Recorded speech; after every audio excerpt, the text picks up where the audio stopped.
সালাফি আলেম গণতন্ত্রপন্থী যুবক বা নেতাদের প্রশংসা করছেন, তবে তাদের খারাপ বিষয়গুলো বলছেন না।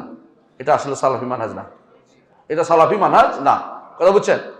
কোনো মানুষ মরে গেলে আমরা তার জন্য কি করতে পারি? দোয়া করতে পারি, আল্লাহ তাকে ক্ষমা করে দিন। রাসূল বলছেন মৃত ব্যক্তিকে ভালো উল্লেখ করো। গণতন্ত্র হয়তো সে বুঝে না হিসেবে বলতেছে, গণতন্ত্র কুকুরি মতো জানে না, হয়তো তাকে বোঝানো হয় নাই, হয়তো সেও একসময় ছেড়ে দিবে, তার মধ্যে সে জ্ঞান নাই, হয়তো ভুল করে ফেলছে। এই জন্য আমরা তার জন্য আল্লাহর কাছে ক্ষমা চাই, আল্লাহ তাকে মাফ করে দেখতে। তুই না বুঝে অনেক কিছুই মাফ শিরিক হয় না। কারণ আমার দেশে গণতন্ত্র এখনো হুজুররাই বুঝেনি, সালাফি আলেমরাই গণতন্ত্রের পক্ষে বলতেছে, দেখছেন না?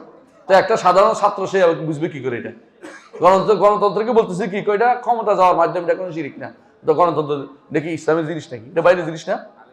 আলেমরা উল্টাপাল্টা করতে হলে সেখানে যেহেতু বুঝে যায় মানুষের ভিতরে কি আছে, না বুঝার একটা কি আছে থাকতে পারে, এই জন্য তারা তাকফির না করে, তার জন্য দোয়া করে আল্লাহ তাআলা ক্ষমা করে দিই। কিন্তু তাকে একবারে সালাফি বানিয়ে ফেলা উচিত না, বুঝেন নি? তার শহীদ বলাও উচিত না।